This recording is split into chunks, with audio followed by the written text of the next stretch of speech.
अनंत चतुर्दशी निमित्त आज आपण पुरुषोत्तम योगाची जर सांगता झाली तर किंवा शेवटच्या याच्यापर्यंत टप्प्यापर्यंत येऊन आलेलो आहोत. तर आपण प्रथम दोघांनाही वंदन करूया, गणेशाला वंदन करूया, ज्ञानेश्वरांना वंदन करूया. कारण ज्ञानदेवांनी आत्ताच ऐकलं असेल की इतकं सुंदर गणेशाचं वर्णन केलेलं आहे की त्याच्यावर 2 ताससुद्धा आपल्याला पुरणार नाहीत. अलंकापुरी पुण्यभूमी पवित्र, तिथे नांदतो ज्ञानराजा सुपात्र. तया आठविता महापुण्यराशी, नमस्कार साष्टांग श्री ज्ञानेश्वरासी. वेदान वेदविदामहो पशुमुखात, प्रोच्चार्य सर्वे स्मिताः. कृत्वा लौकिकभित्तिका प्रचलनं, योगी समुद्बोधितः. गीताज्ञानमलौकिकं प्रकटितं, विश्वाय शान्तिप्रदं. वन्दे तं करुणाकरं प्रभुवरं, श्रीसंतज्ञानेश्वरं. श्रीसंतज्ञानेश्वरं. ज्ञानेश्वर महाराज की जय. पंढरीनाथ भगवान की जय. जय श्री कृष्ण. जय तू ज्ञानदेव.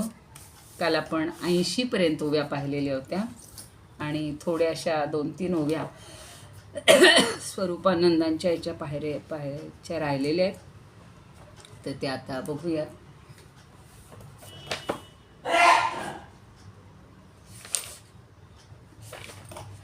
शुद्ध सुवर्णाशी जावया मिळून, शुद्धची सुवर्ण हवे जैसे.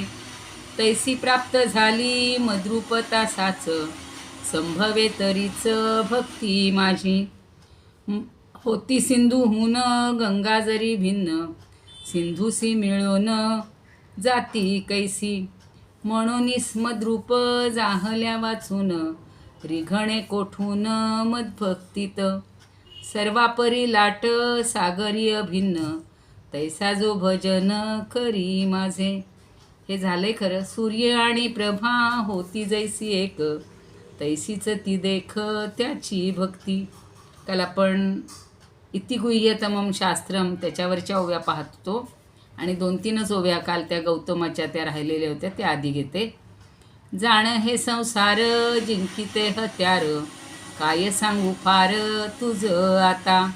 अक्षरे ही साक्षात आत्म्याचे दर्शन, घडविते पूर्ण मंत्र होती. तुझं गीताशास्त्र सांगितले हे जे, गुप्तधन माझे काढिले तू. गौतमाने जैशी शिवजटेतून, आणिली पावन गंगा खाली. तैसा मज आत्म शंभूची या माथा, होता ठेवी पार्था गीतेचा जो. काढाया जो आज झालासी गौतम, तुची सर्वोत्तम श्रद्धावंता. अर्जुनाला म्हणले की तूच गौतम झालेला आहेस.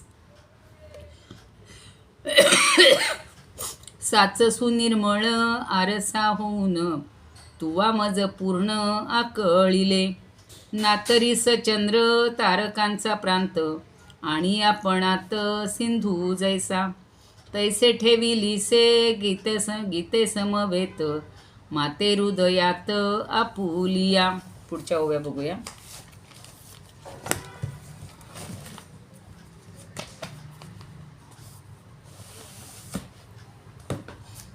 एक्क्याऐंशी आता 80वी एकदा परत घेऊया.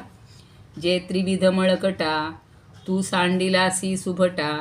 म्हणूनी मुघितेसी मज वसवटा झालासी गा. 81वी आज ते वाचली पण आधी 80वी वाचते, जे आता चंद्र तारांगणाचं वर्णन वाचलं. का भरले चंद्र तारांगणी, नभसिंधू आपण या माझी आणि. तैसा गीतेसी मी अंतःकरणी सुदला तुवा. काय म्हणतायत की चंद्र आणि चांदण्यांनी खच्चून भरलेलं वरचं आकाश, समुद्र जसा आपल्यामध्ये बिंबवून घेतो, म्हणजे प्रतिबिंब त्याचं पडतं, त्याप्रमाणे तू मला गीतेसहित आपल्या अंतःकरणात प्रतिबिंबित केलं आहेस.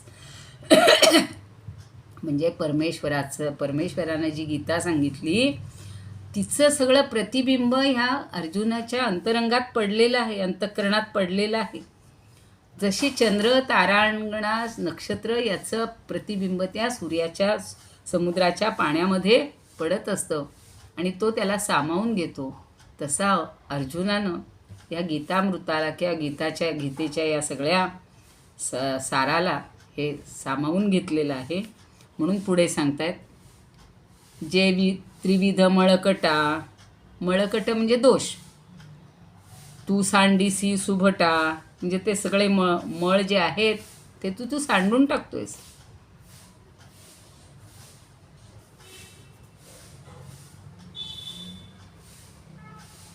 म्हणून गीतेसी मज वसवटा झालासी गा. आणि म्हणून तू काय केलं आहेस तर हे त्रिविध दोष म्हणजे कोणते, कायिक, वाचिक आणि मानसिक हे जे दोष आहेत यांचा तू त्याग केलायस. आणि म्हणून गीतेसह मी तुझ्या अंतःकरणात वस्ती, वसवटा म्हणजे वस्ती, मी तुझ्या अंतःकरणात वस्ती केलेली आहे. म्हणजे काय की तुझं अंतःकरण हेच माझं वस्तीस्थान झालेलं आहे. मी काल सांगितलं होतं की आपण सुद्धा अंतःकरण असं जर स्वच्छ केलं, त्रिविध ताप, त्रिविध मळ सगळे काढून टाकले, तर आपल्याला त्याच्यामध्ये राहायला जागा मिळणार आहे भगवंताला. आणि तशी भगवंताला अर्जुनाच्या अंतरंगात जागा मिळालेली आहे. त्यानं सगळे त्रिविध ताप हे काढून टाकलेले. म्हणून ते म्हणतात, परी हे बोलो काय गीता, जे हे माझी उन्मेषलता, जाणे तो समजता मोहा मुके. पण म्हणतात की हे तुला कशाला सांगायचं, बोलो काय गीता, तुला कशाला सांगायचं. जी गीता आहे ना ती माझ्या प्रज्ञेची वेल आहे आणि ती जो जाणतो तो सर्व प्रकारच्या मोहामुके म्हणजे मोहापासून दूर होतो, आपोआप दूर होतो. म्हणजे ही वेल आहे ना ही इतकी छान आहे, प्रज्ञेची वेल आहे माझ्या, आणि म्हणून ती जाणणारा या सगळ्यातून मुक्त होतो, सगळ्या मोहापासून दूर होतो. बघा तुम्ही, ज्यांनी ज्यांनी भगवद्गीता अभ्यासली आहे, आता त्याचा अभ्यास करतायत, पाठांतर करतायत, समजून घेतायत आणि गीतेच्या जोडीला ज्ञानेश्वरी आपण ऐकतो आहोत, तर आपल्यातले सुद्धा सगळे मोह हे कमी व्हायला पाहिजेत. मला तर अक्षरशः तुम्हाला सांगते, त्या गर्दीत, त्या ढणढणमध्ये कुठं जावंसं वाटत नाही, टी व्ही तर उघडावा वाटत नाही, पेपरला हात लावा वाटत नाही. फक्त बस याच्यामध्येच आपण आता रमून जायचे आणि त्यातच आनंद मिळवायचा आहे म्हणजे मिळतोय. म्हणून म्हणतात बघा, सेविली अमृत सरिता, रोगू दवडुनी पांडुसुता, अमरपण उचिता देऊनी घाली. आता जसं अमृताची सरिता, एखाद्या आजारी माणसाला अमृताचीच जर नदी मिळाली आणि त्याच्याच पाण्याचं जर सेवन केलं तर सगळे रोग दवडुनी सगळे रोग दूर जातील आणि तो अमर होईल. मग त्या अमृत त्याला अमरत्व बहाल करेल, त्याला दुसऱ्या औषधाची गरज आहे का हो. तसं हे अमृत आहे, गीतामृतमिदं सर्वम म्हणलंय ना. तर हे गीतामृत आपल्याला मिळालेलं आहे आणि ते रोज आपण सेवन केलं तर आपण सुद्धा तशा अर्थानं अमर होणार आहोत. हा देह तर देह राहो अथवा जाओ, पांडुरंगी लीन राहो. आपल्याला देहाची पर्वाच नाही करायची आता, फक्त आपल्याला पांडुरंग असू, भगवंत जो आपल्या मनामध्ये आहे त्याच्या चरणी लीन व्हायचे आता. म्हणून त्यांनी पुन्हा पुन्हा त्या गीतेवर सगळं आता भाष्य केले. तैसी गीता हे जाणितलिया, काय विस्मयो मोह जावया, परी आत्मज्ञाने आपण पया मिळी जे येथ. तर हे जे गीतेतून सगळं मिळालेलं म्हणजे रोग, आता सांगितलं तसं रोग दूर होतात, तसे गीतेतून प्रगट झालेलं जे हे तत्त्वज्ञान आहे ना, ते जर ज्ञान झालं, ते जर जाणलं व्यवस्थित, तर मोह सगळा आपला विस्मयो मोह जावया. अहो आपला सगळा मोह अज्ञान हा निघून जाणार आहे. मग आता त्यात आश्चर्य काय, विस्मय कोणता, त्यात काय आश्चर्य आहे. कारण गीतेमुळं आत्मज्ञान होतं आणि मुख्य म्हणजे आत्मरूपाची सुंदर भेट होते. परी आत्मज्ञाने आपण पया मिळी जे येथे. या आत्मज्ञानामुळं आपणच आपल्याला भेटतोय, आत्मरूपाची आपल्याला ओळख होतीये, स्वरूपाचं ज्ञान होतंय. जया आत्मज्ञानाच्या ठाई कर्मा पुले या जीविता पाही, होऊन या उतराई लया जाय. आणि मग प्रत्येक कर्म हे आयुष्याविषयी कृतज्ञता व्यक्त करीत आपुले जीविता पाही, आपल्या आपल्या जीविताविषयी किंवा आपल्या जीवनाविषयी आयुष्याविषयी होऊन या उतराई. आपण कृतज्ञ राहायला पाहिजे. आणि फळासहित लयाला जातं सगळं आपलं कर्म जे आहे ना, ते सगळं लयाला जातं. होऊन या उतराई लया जाय. बघा, आपण एखाद्यानं जर आपल्यावर उपकार केलेले असेल तर त्याच्याबद्दल काय करून काय नाही होतं, आणि म्हणून त्याचं उत्तराई व्हायचं असते. आपल्याला त्याची जाणीव ठेवायची असते. म्हणजे आपले जीवन जे आहे ते कृतार्थ होतं. तसंच या आत्मज्ञानाच्या बाबतीत झाले की या आत्मज्ञानाच्या प्राप्तीमुळं प्रत्येक कर्म हे आयुष्याविषयी कृतज्ञता व्यक्त करीत असतं आणि आपल्या फळासहित लयाला जात असतं. आणि ही जाणीवही सहजपणे नष्ट होते आणि आपलं आयुष्य कृतार्थ होतं. आवाज येतोय का माझा दादा? आवाज येतोय का? हा, येतोय. हा, ठीक आहे, ठीक आहे, चालेल. आता बघा, काया वाचा दिक त्रिविधते मळ, सांडोनी निर्मळ झालासी तू. म्हणून या माझे गीते सवे जाण, विश्रांतीचे स्थान होसी आता. काय सांगू पार्था माझी ज्ञानलता, ऐसी जी ही गीता आकळी जो. होय तो विमुक्त सर्व मोहातून, सर्वथा पावोन मद्रूपाते. कारण परमेश्वराशी एकरूप झाला की तो सगळं हे या मोहातून बाहेर पडतो. नदी अमृताची सेविता साचार, रोग परिहार होवो निया. त्याहीवरी योग्य ऐसी अमरता, होय पंडुसुता प्राप्त जैसी. तैसा गीता ज्ञाने मोहलया जाय, नवलते काय असे येथे. परिसुखे जावे स्वरूपी मिळून, येणे आत्मज्ञान होवो निया. जय आत्मज्ञानी कर्माचे सार्थक, होवो निया देख मावळते. आता पुढं काय म्हणतात बघा.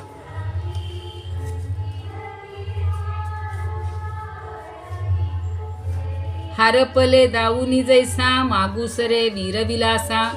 ज्ञानची कळस वळघे तैसा कर्म प्रासादा. सर्व वीरांचं कौतुक स्थान असलेल्या अशा वीरश्रेष्ठ पार्था काय म्हणतायत बघा. हरवलेली वस्तू नेमकी कुठं आहे हे दाखवून आपण जो शोध घेतोय ना, तो एकदम संपुष्टात येतो. आता आत्तापर्यंत आपलं आत्मरूपच हरवलेलं होतं आणि त्यामुळं ती वस्तू सापडली की शोध थांबतो. तसं ते म्हणतायत की मग मागोव्याचं प्रयोजनच काय. हरपले दाऊनी जैसा, मागुसरे वीरविलासा. ज्ञानाची कळस वळगे तैसा कर्मप्रसाद. मग आता आपल्याला काही शोधायचं उरतच नाही. मग साधक हा ज्ञानमार्गावर निश्चित पावलं टाकायला लागला आणि कर्ममंदिरावर जो आत्मज्ञानाचा कळस असतो त्याच्यावर तो आरूढ झाला की ज्ञानमयी कर्माचा मार्ग संपतो. ज्ञानची कळस वळघे तैसा कर्मप्रासाद. आत्मज्ञानाचा जो कळस आहे या कर्ममंदिरावरचा, त्यावर हा साधक आरूढ होतोय आणि मग त्याला ज्ञानमयी कर्माचा जो मार्ग आहे तो संपून जातो. आता कर्माची गरजच उरत नाही. म्हणून या ज्ञानी पुरुषा, कृत्य करू सरले देखा. ऐसा अनाथांचा सखा बोलिला तो. म्हणून तो सांगतोय सखा, अनाथांचा सखा, की ज्ञानी पुरुषांना कर्मकर्तव्य संपलं हे तू लक्षात घे. आणि हे दीनानाथ किंवा अनाथांचा नाथ भगवान श्रीकृष्ण अर्जुनाला सांगतोय की आता तुमची कर्म सगळी संपतील. आपल्याला सुद्धा बघा हळूहळू लक्षात येत असेल, पूर्वी ज्याच्यात मन घालत होतो ते आता करावंसं वाटत नाही. आता ह्या सगळ्या अध्यात्मामध्ये, या ग्रंथांमध्ये, त्या सारामध्ये रमावंसं वाटते. ते श्रीकृष्ण वचनामृत पार्थी भरोनी असे ओसंडत, मग व्यास कृपा प्राप्त संजयासी. आणि म्हणून सांगतायत ज्ञानदेव म्हणजे भगवंत की पार्था, ज्ञानी पुरुषांना कर्मकर्तव्य करणं संपतं हे तू लक्षात घे. हे दीननाथ भगवंत सांगतायत. पण त्याच्या मुखातून निघालेलं जे अमृत आहे ते रत्नजडीत पात्रात ओसंडून वाहत आहे. आणि ते ज्ञानामृत व्यासकृपेनं संजयाला लाभलेलं आहे. फार सांगितले छान. श्रीकृष्ण वचनामृत पार्थी भरोनी असे ओसंडत, मग व्यासकृपा प्राप्त संजयासी. खरं म्हणजे ते पार्थाला मिळालेलं आहे. त्या रत्नजडीत पात्रात त्याच्या ओतलेलं आहे अर्जुनाच्या. अर्जुन रूपी रत्नजडीत पात्र आहे, वेगळं नाही पात्र. त्याच्यामध्ये ते ओसंडून वाहतंय आणि तेच ज्ञानामृत संजयाला मिळालेलं आहे. आणि अहो तुम्हा आम्हालाही सगळ्यांना मिळालेलं आहे. आपली रत्नजडीत पात्र आपण घेऊन बसूया आणि हे अमृत अजून 3 अध्याय राहिलेत, तोपर्यंत त्याचा आस्वाद घेऊया.